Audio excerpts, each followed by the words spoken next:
not only listen, but also view us in real time. You can also follow along with all the headlines in today's news right on our website. That's musicindustrycity.com. Thanks for joining us today. We're going to be beginning here in just a few seconds with our countdown and our headlines of the day. Make sure that you follow your hosts and moderators by tapping on their images, or if you're on the live stream, make sure you hit that subscribe button. You can also register for free right now, yes, free, at musicindustrycity.com to gain access to a multitude of other incredible content from musicians and for music industry professionals. So make sure that you do visit our website for that free registration. Stay tuned. We begin our headlines and our countdown right now on the Music News at Noon.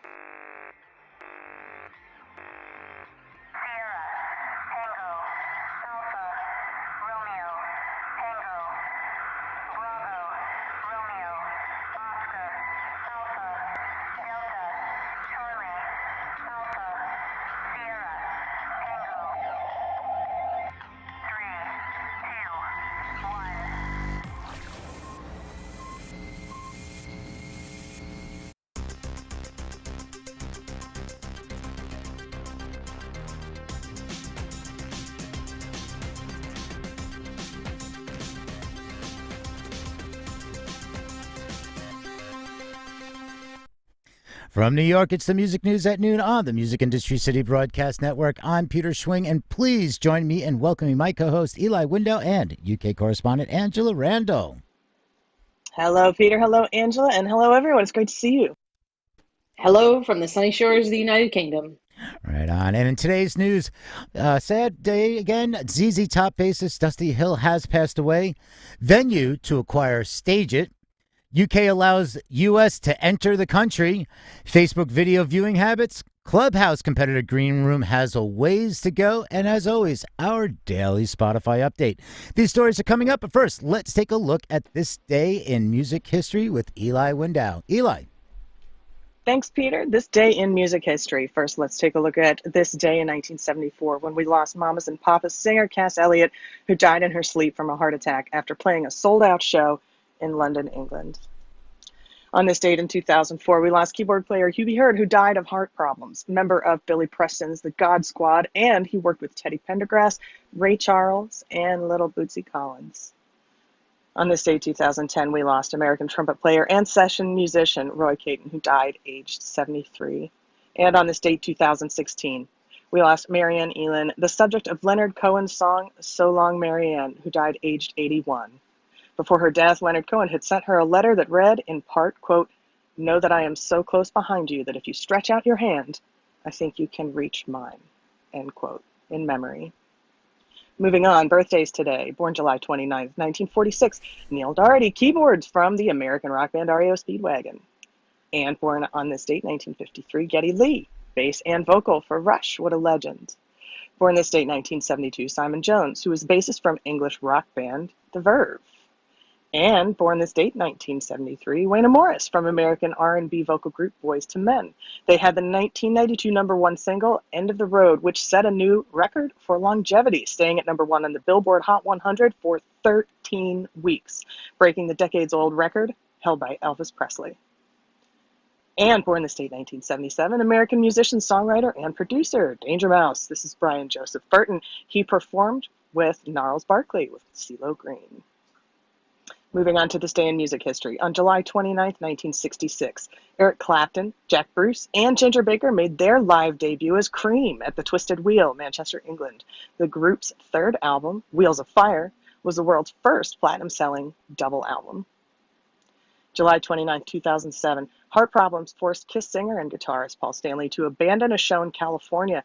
Paramedics stopped and restarted his heart to give it a regular rhythm after his heart spontaneously jumped to 190 plus beats per minute.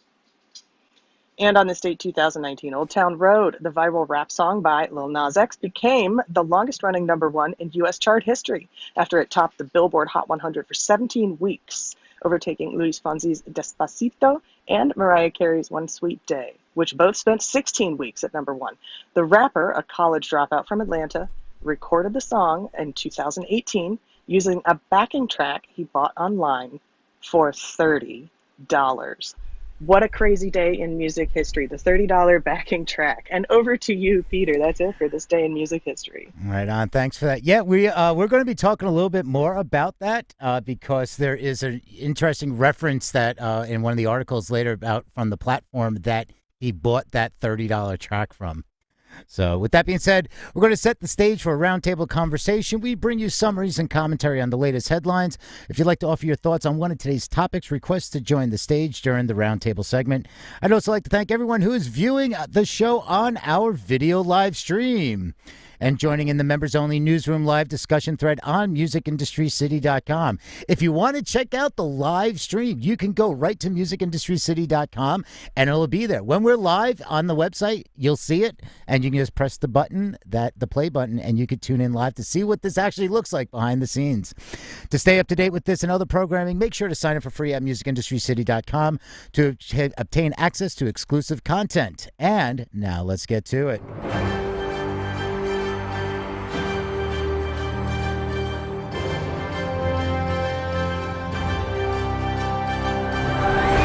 All right, this first piece is from digitalmusicnews.com. To access all the articles mentioned in today's show and throughout the week, visit musicindustrycity.com and click on the Music News at Noon graphic for today's date. So you'll see that right from the main website. All right, so some sad news. This has been a rough week in the music business. We've mentioned the loss of Joey Jordison from Slipknot, Mike Howe from Metal Church, and this one is ZZ Top's bassist Dusty Hill has passed away at the age of 72. The band shared a statement on Wednesday announcing the bassist's death. We are saddened by the news that by today that our compadre Dusty Hill has passed away in his sleep at home in Houston, Texas, the statement read. We, along with the legions of ZZ Top fans around the world, will miss your steadfast presence, your good nature, and enduring commitment to providing that monumental bottom to the top. We will forever be connected to that blues shuffle and sea. You will be missed greatly, amigo, Frank and Billy. A little history is Dusty joined ZZ Top in 1969, shortly after they signed with London Records. In 1973, the band hit big time with Lagrange, and they followed on that success with legendary blues riffs and clever lyrics. But Dusty Hill and Billy Gibson formed the iconic bearded duo of the band on stage. Rest in peace, Dusty, and thank you for all that wonderful music. Move over to, we mentioned Lil Nas X in the This Day in History. Well, production marketplace BeatStars gets into music publishing. And this is from Music Ally, and talks about like Lil Nas X paid $30 to BeatStars for the beat that would become Old Town Road. Then BeatStars expanded into distribution in July of 2020, signing up more than 4,000 artists in its first week after launching. And now it's also moving into music publishing in partnership with Sony Music Publishing. They have teamed up to launch the BeatStars Publishing, which will offer producers services including copyright registration, income data, and tracking analysis, and global royalty collection and distribution.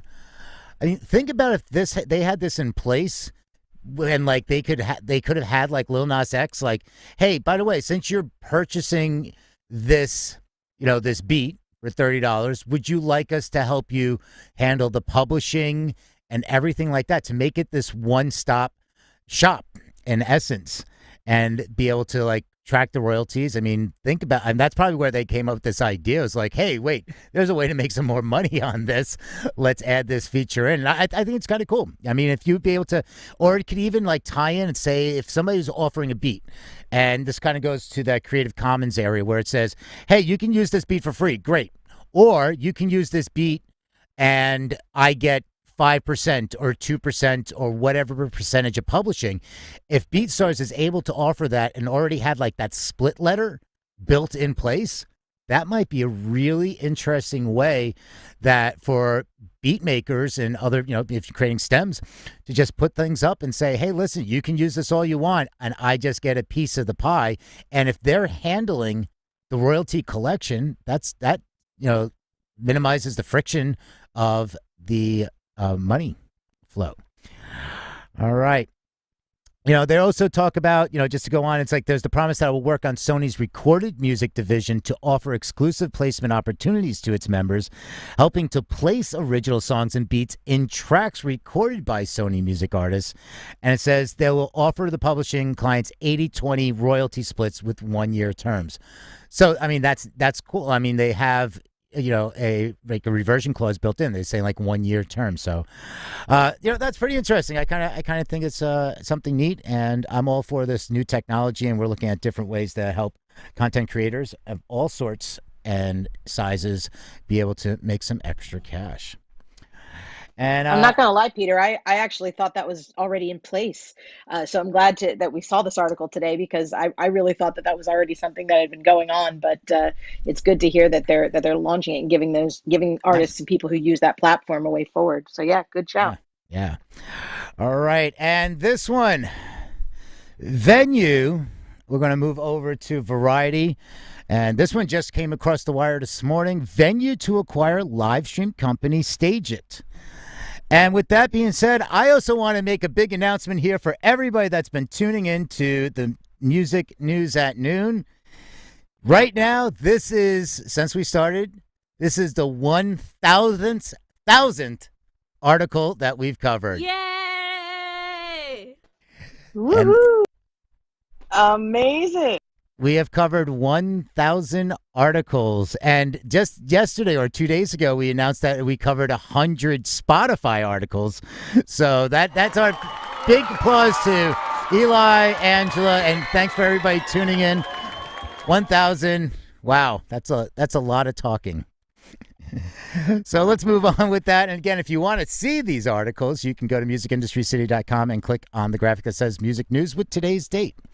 All right, VNUE, which is a music technology firm, has announced the acquisition of live streaming platform StageIt, which claims will contribute over $9 million in income and access to thousands of performers and artists. The agreement adds fans and technology to VNUE's portfolio, as well as music recognition technology to the company's Soundster platform. The firms anticipate closing within 60 days, subject to the completion of due diligence.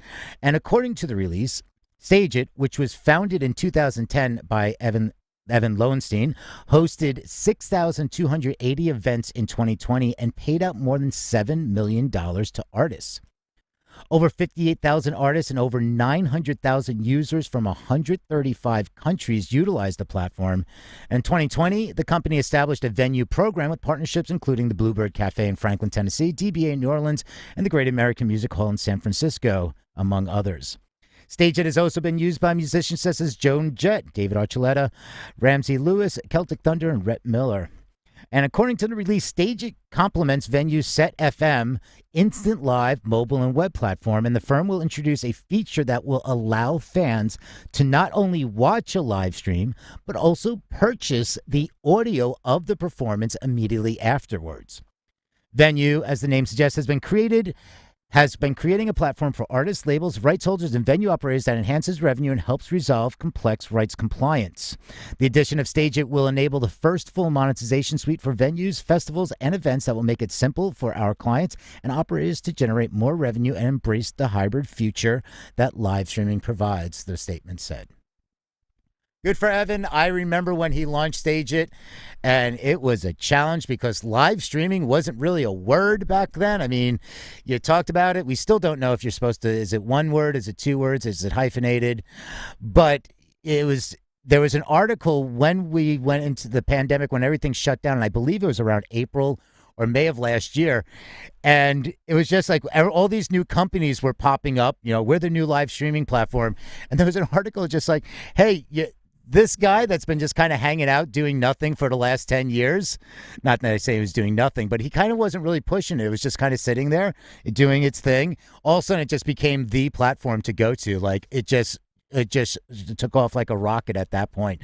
So it was great to see that after years and years of hard work, and I remember speaking with him about the challenges of getting people to understand what live streaming was back in 2010. 2011, people were like, yeah, I don't care. I don't care about any of this. But when we have a pandemic and you have an industry that virtually has a 100% adoption rate, it was great to see that success. So congratulations to Evan on that.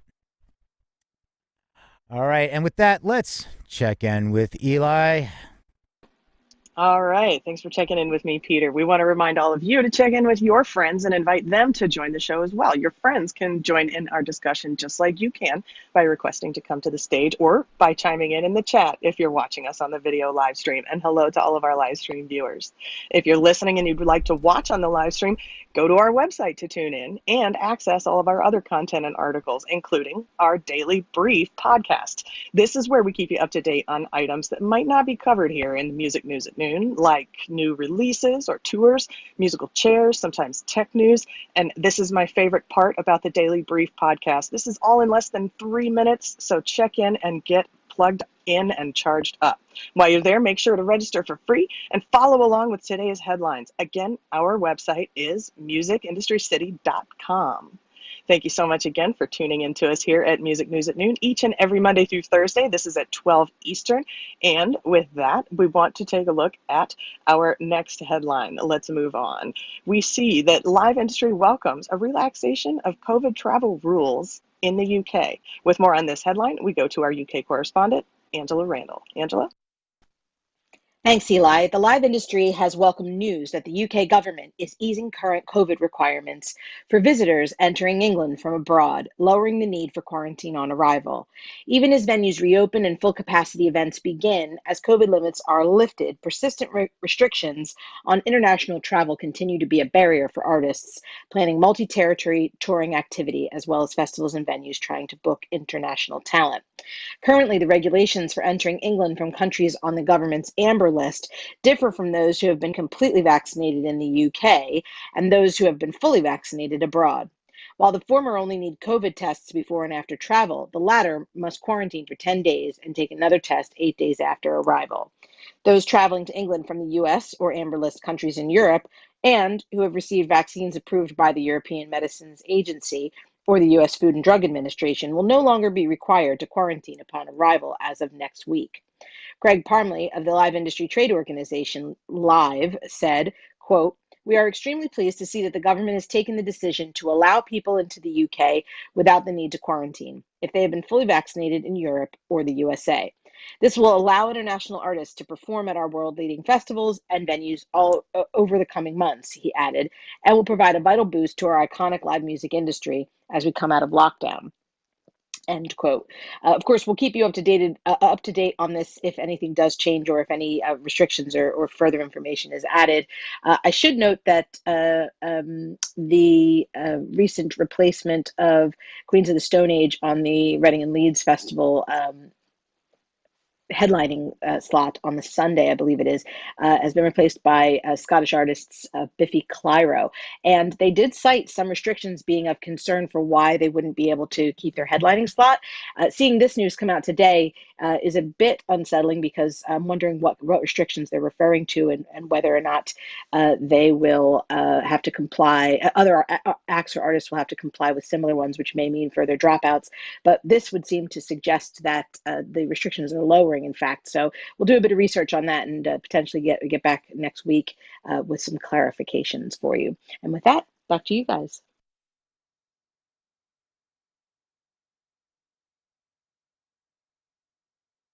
Thank you for that, Angela. When did Queens of the Stone Age cancel? I think the Instagram post went up, if not yesterday, late Tuesday, and it specified. I'll bring it up. I think it specified that there were that due to some restrictions and other restraints that were COVID related, they wouldn't be able to keep their place. However, the festival isn't until the end of August, so it does seem a bit suspect. I'm not quite certain what it is they're referring to. Yeah, I wonder if it was one of those situations that, for instance, Van Morrison had, which we covered for his concerts, where there were restrictions in place and he had to cancel, and then the restrictions were lifted and they couldn't get the shows back in time. So maybe it was something like that, just due to uncertainty. So, entirely possible. Like I said, I'll look into it for you and get back on it next week with further information. All right. Thanks for that. All right. We are going to stay over in the UK area, and we have a special article for everybody in the UK and Ireland. Krispy Kreme is selling Xbox donuts. I saw this. You have to see the picture. These donuts look like the Xbox logo. Krispy Kreme, this has nothing to do with music, but it's so amazing. I just had to share it really quick. Krispy Kreme has created an Xbox donut. The fluffy donut is marketed in collaboration with Microsoft to celebrate 20 years of Xbox, and we sold at Krispy Kreme stores, cabinets, and online across the UK and Ireland between August 2nd and 22nd. The donuts won't come equipped with the CPUs, GPUs, you might think. But as part of this marketing campaign, Krispy Kreme is also giving away Microsoft's latest mini Xbox. You'll need to purchase a dozen of the new Xbox donuts for a chance to win a console. And Krispy Kreme will include a month of Xbox Game Pass Ultimate with every dozen donuts bought. The donut itself is called the Nexus Level and is dipped in icing and decorated with the Xbox Nexus design. Angela, we are going to send you out in the field to next week to report back from Krispy Kreme and the Xbox donuts. You good with that?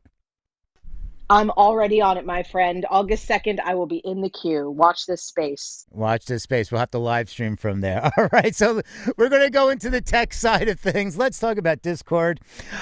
Discord rolls out threads, side conversations at auto archiving. So after announcing that threads, and this, I mean, for people who are using Discord, and if anybody here is using Discord, feel free to chime in the comments on the live stream or, request to join the stage. We'd love to talk to you about this. Discord has been, it's a mess. It was just a stream of consciousness. Then they started threads, and now we're having, they started teasing out different things. So this is really helpful in keeping those conversation going where that people get lost in those other conversations of stream of consciousness. So after announcing that threads were on the way earlier this year and teasing the feature on Twitter, Discord is now introducing the long-requested way to make conversations and bustling servers more comprehensible. Beginning today, any server with community features enabled will be able to convert messages into threaded conversations on mobile and desktop. Threads are identified by their own subject name, making it simple to separate an off-topic thought into its own mini conversation. Channel members can start a thread by hovering over the message and selecting a new hashtag symbol or tapping the plus sign in the chat box and selecting Create Thread. And by August 17th, the feature will be enabled automatically on all services. And Discord says, we wanted to help the community stay engaged while avoiding having to shut down conversation to maintain organization. The company wrote in the blog post and saying that they feel like they're waking up in the middle of 3 different movies. Discord introduced the replies last year to help the flow of conversations. Threads is an expansion of that same idea.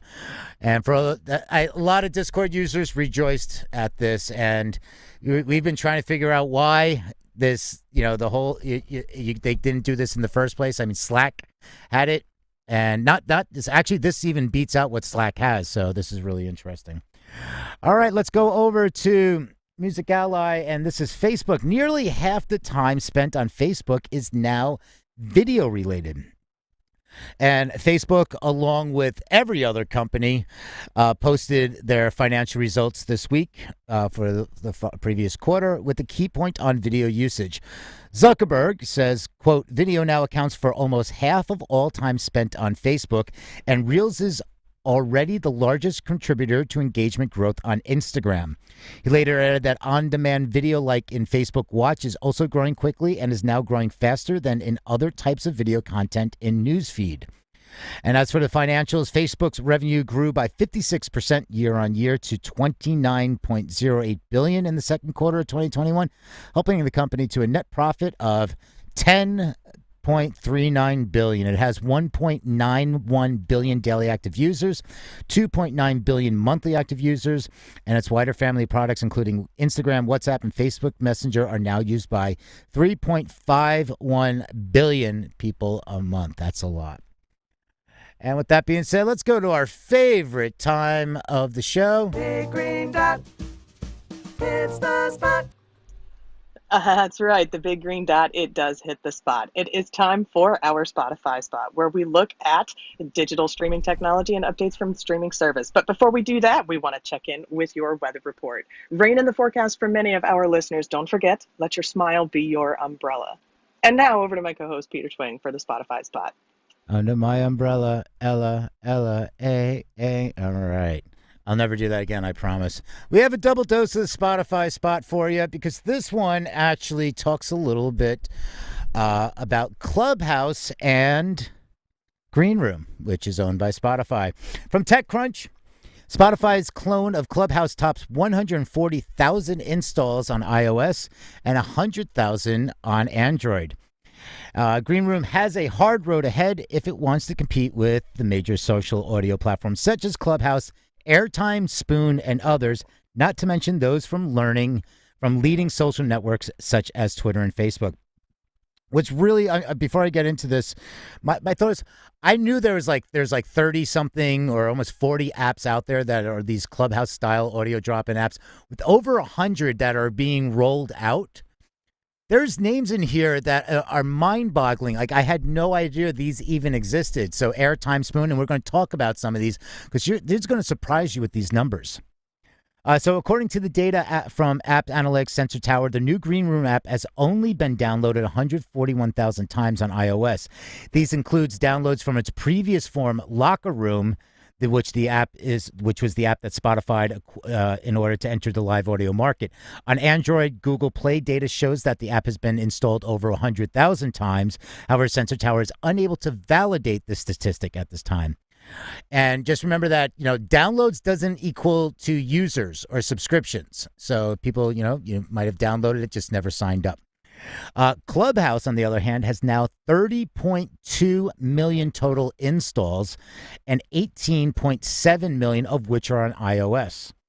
And there's international apps. Now, this is where this gets interesting, is there's international apps such as the UAE's Yalla and China's Lizzy, which are also popular, with the former boasting 48.1 million total installs and 3.8 million, which are on iOS. And China's Lizzy has over 29.5 million installs, but very few on iOS. And there are other newcomers that have managed to take smaller claims in the social audio space too, including Fishbowl, which has 759,000 installs, Cappuccino 497, Riff 339,000, and Sonar 154,000 installs. I mean, I haven't even heard of any of these apps, and they have more downloads than Greenroom. I actually use both Fishbowl and Cappuccino. Cappuccino is audio. I use that with people when we're writing music to send sort of sketches and ideas to one another. It's kind of like Slack, but with audio files or short audio messages. And Fishbowl it's like LinkedIn, but for social audio. But the other two I've never heard of. All right, thanks for that. Angela is our resident in-house app verifier. Otherwise known as tech and mobile nerd. Thanks for that. Yeah, I mean, and there's also another app. It's called, I think it's called Ratchet or Racket, and it's 10-minute podcasts or 10-minute audios. So and that's the limit. So it's kind of like all these briefs, kind of like the Daily Brief, Music Industry City Music Daily Brief on our podcast, which you can check out 3 minutes episodes of what's hot in the news. All right. And finally, this last Spotify spot, and this is from IQ Mag. Spotify's Daniel Ek says, live is something we're excited about. And my response is, go figure. Who didn't see this one coming? Spotify co-founder and CEO Daniel Ek has said the leading music streaming service is, quote, excited about exploring further opportunities in live music following a series of Spotify-branded live streams and rumors about an expanded role in the concert space. Speaking during their Q2 2021 earnings call, Ek addressed recent reports that Spotify, which has more than 150 million subscribers globally, is seeking to establish a greater live events presence through live streamed and potentially physical concerts. Responding to a question from financial analyst Hamilton Faber about, quote, how easy would it be to scale in this space, Ek commented, depending on your point of view, we have been involved in the live space now for many, many years, both having as a feature the ability for artists to post upcoming concerts on their Spotify pages, and then subsequently with our own playlist and brands like Rap Caviar, which have been doing some shows with tens of thousands of people in attendance. So we've been in the space for quite some time. Referring to its recent virtual concert experience in partnership with live streaming pioneer Drift X said, in the past quarter, we did some digital live concerts and tested that and saw some really positive results and lots of excitement from our artist partners about Spotify helping out during COVID and providing more meaningful ways for them to monetize their fan base. And I think that's in line with our strategy. Spotify has previously partnered with the likes of Live Nation, Ticketmaster, Fest Ticket, AXS, Eventbrite, and more. And as I say, Spotify's not a music streaming platform. It's an entertainment service platform. And that's it for our reads. If anybody wants to join in the conversation, feel free to throw some, you have any comments, questions, throw those into the live stream chat or request to join the stage. And with that, let's head back over to Eli. All right. Just want to remind you that you can chime in the chat. I want to ask Angela if she has any thoughts to share with us. And I just want to remind you that we are here each and every day at 12 noon, Monday through Thursday. Any final thoughts for us, Angela? Anything that stuck out for you today? Yeah, obviously, rest in peace, Dusty Hill. That was a lovely tribute that his bandmates put up for him, and I'm very excited about Krispy Kreme, and also sending good vibes and good thoughts to Bob Odenkirk, who is on the mend. So far, so good. Indeed, indeed. And of course, just to end on a lighthearted note, we want to remind everyone to visit the website where you can see the photos of those donuts, and you absolutely must see the photos of those donuts. They're So as we wrap beautiful. up today, they are beautiful. I cracked up when I saw them myself. You've got to visit the website, check out our articles and headlines where you can see the pictures of those Krispy Kreme donuts. And as we wrap up today, I do want to say thanks so much for joining us today for the Music News at Noon, coming to you from New York on the Music Industry City Broadcast Network. You can always visit our website to stay up to date on all the current happenings and donut decorations as of today in the music industry. Join the community and you can access other amazing resources. That's all at our website. Once again, that is musicindustrycity.com. We hope that you join us here again each and every weekday at 12 p.m. Eastern, Monday through Thursday for the Music News at Noon from New York City. My name is Eli Window, and on behalf of our UK correspondent, Angela Randall, I want to say thank you so much for being part of today's broadcast. And I want to throw over to Peter. Peter, can I get your final thoughts? My co-host, Peter Swing.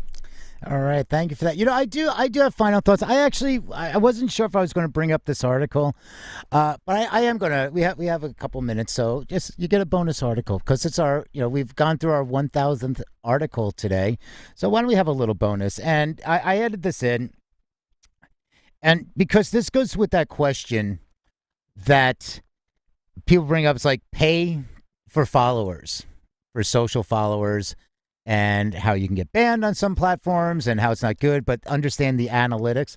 There's an article in Complex Magazine, and I'm going to pull this one up. I'm going to go through it just really quick. It's more just a thought piece, and if anybody wants to, we can make this a round table. If anybody wants to join in the conversation, feel free to chime in, and we'll check it out there. And also you can request to join the stage. So when numbers lie, how to spot fake data in music and why it matters. So it talks about fake streams and inflated social media stats are commonplace in today's data-driven music industry. And here's some of the red flags to look out for. And this is a guest post from Brian Harrington. And he also runs his own music blog called Death by Algorithm. What a great title. So you might be able to see when he talks about, you might be able to see it's like, oh, your latest follower is a bot. I mean, when we make an Instagram post, it's like somebody's like, hey, promote it on. Hey, this is fire. Hey, and I just write back, want to collab? So I respond to the bots with, a bot post.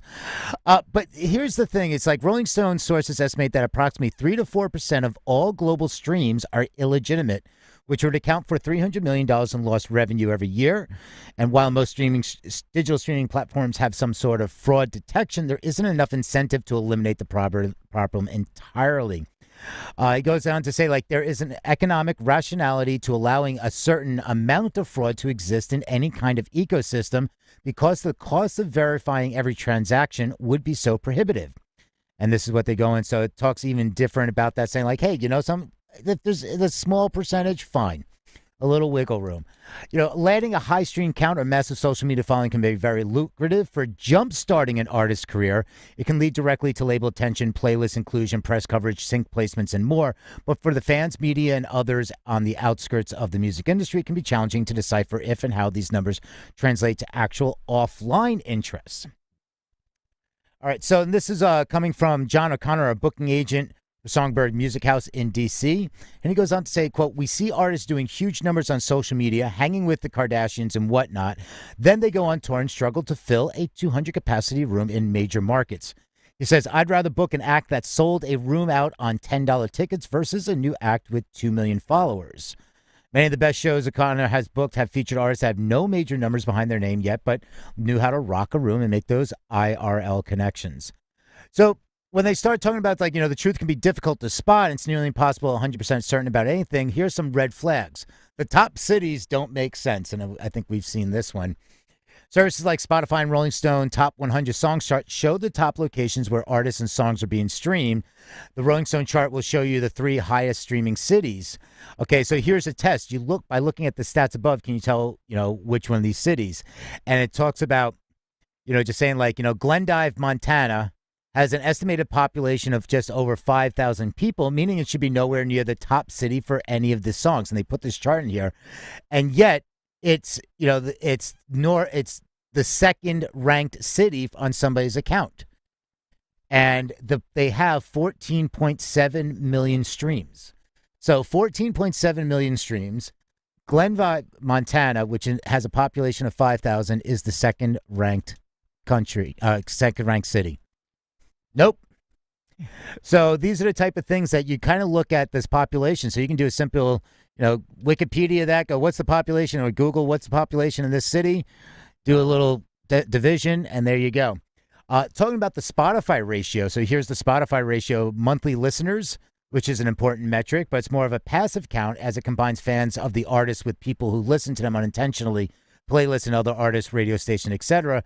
Spotify followers is an active count of users who intentionally engage with the artist by choosing to follow them. Just like if you were to go to Music Industry City on Spotify and you went over to the podcast and you clicked follow, or if you went to the Music Industry City as the profile and you followed our Spotify playlist, that we have our monthly Spotify playlist that are created through Clubhouse shoutouts, which we do every Friday. So tomorrow in the Good Day Music World room, you can shout out an artist and we'll add it to a playlist. So that's a little promotion to make sure you hear tomorrow, 11 a.m. Eastern. So going back to this, it's like, what does good ratio looks like? So if you took Spotify monthly listeners from the artist by monthly listeners to follows ratio, Drake, who has 52 million, has a 1-to-1 ratio. Go Drake. Charlie XCX, who has 10.5 million followers, has a ratio 4-to-1. Then you go down to like Gene Dawson, who has 406,000, has a 9-to-1 ratio. Paris, Texas, the band, has 206,000 followers with a ratio of 26-to-1. So these are all good examples of what's good. Really, monthly listeners follow ratios look like they're based on the space size. So, but we talk about that Paris, Texas. This makes sense when you're starting your career and only have a handful of songs out. 26-to-1 is a great ratio for newcomers like Paris, Texas, but would be less impressive for an artist of Drake's stature. So when we look at those numbers, it's not, you have to also look at the career trajectory, how many songs they have. So it could be off, but you have to take into consideration. And then you have the suspicious playlist, random recommended artists. It's like the most streaming platforms have like a fan social like or related artist. And when you listen to the artist, an algorithm sees who else you listen to and compare it. So this typically works fine for overlapping artists, but if you're using bot streams, then the data is skewed towards what the bots are also streaming, which will be whoever else has paid those bots to stream their music or whatever random hits were also on the playlist. So I never really thought about that. I think that's really interesting to know. It's like, who else are these bots listening to? And then, they talk about social media followers are primarily bots. Again, this article's on complex. It's really deep. I'm kind of just scrolling through it just for a thought piece. If anybody has some comments on this and wants to jump in, feel free to request or comment in the live stream. And to finalize, as with buying live streams to inflate your monthly listener count, buying bot follows is primarily about having that big number next to your name on the profile. Most people will count on you just being impressed by the number and hope that will sway into following them as well. But on social media, unlike a monthly listener count on Spotify, nothing's stopping you from tapping that big number and checking the profiles behind it look real or not. Drought's research found that between 9 and 15% of all Twitter accounts are bots designed to emulate humans. But there should be some bots scattered amongst the profiles that look real, not the other way around. So, I mean, this is, they talk about, and going back to like, hey, if you skew some of these numbers, like here's some acceptable numbers. If you're, artists are kind of saying, one of the venues, and they declined to, release the name, said they on Instagram actually have some bots and they roll it out really slowly. So they mix it in because they have a growing base, and it's easier once you have a growing base and higher numbers. It's easier to blend in a few. If you have like 1 million followers and you want to just add 1,000 in like every week, it's a little easier to disguise those bots because of the natural growth. But what the venue is saying is they're trying just to get to the 10,000 followers on Instagram so they can incorporate the so they can have the trigger, what is it, the swipe up, so they can post video stories. So it's not even about the big picture. It's about getting to that next level. And let me see, Mike, I'm trying to get you on stage here. I know you came up, so I'm going to invite you as well. Mike, if you can't come up on stage, I know we invited you and we accepted you. Maybe you have to leave the room and come back in. I think there's a glitch again. And so just going back, it's just saying, it's like, how bad, this is what people are going to say, how bad is it just to get some of those extra people in there to make it to that next level? And, it's like, because that venue just wants to be able to get videos up and to promote their venue, but they're having that hard time getting the last, 1,000. So is this where that 3 to 5%, it's like, all right, we'll let you slide. And if anybody has thoughts on this, I know, Mike, welcome up to the stage. How you doing? Great to see you. What are your thoughts on this? I know you're a data guy. Well, yeah, I was just thinking about that. As you were talking about that and seeing where the data wouldn't make sense, those are like really easy things to see. But I was just blown away by the number you said. Did you say between 9 and 15% of, what were those numbers of all accounts on Spotify? Twitter. The Drought research found that between 9 and 15% of all Twitter accounts are bots designed to emulate humans. Huh. That surprises me as well that it's that high. But I thought I registered in my head that you had said that was on Spotify, and that would have been really serious. Well, yeah, I mean, yeah, that's definitely serious. There was another stat here. Let me go and find this here, because the other stat was talking about the wiggle room, and so I'm going to have to dig that one up. Okay, the top 100 songs. 50s. Yeah, there's not a specific stat because I was skipping through. This is a real dense article. So, yeah, it doesn't really say Spotify top 50. Yeah, it doesn't have a percent for that. Yeah.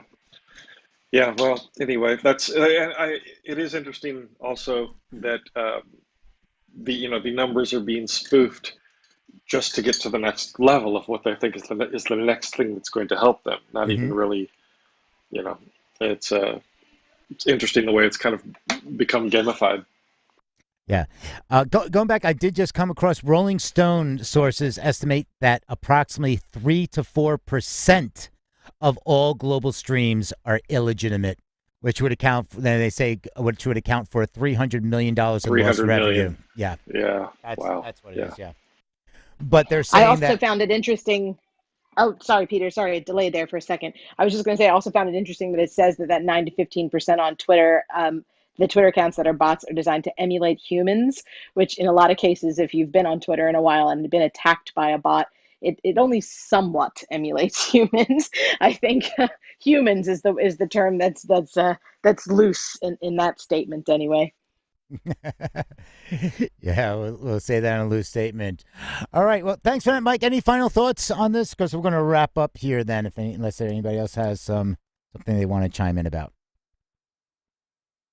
I also just wanted to say this article is fascinating, Peter, and I just wanted to say as well that anybody that's using social media, there's so many simple tools that you can use to sort of protect yourself from these things, and they don't involve making your accounts private or anything like that. Although that is one way to sort of keep yourself from being sort of victimized by these sorts of things.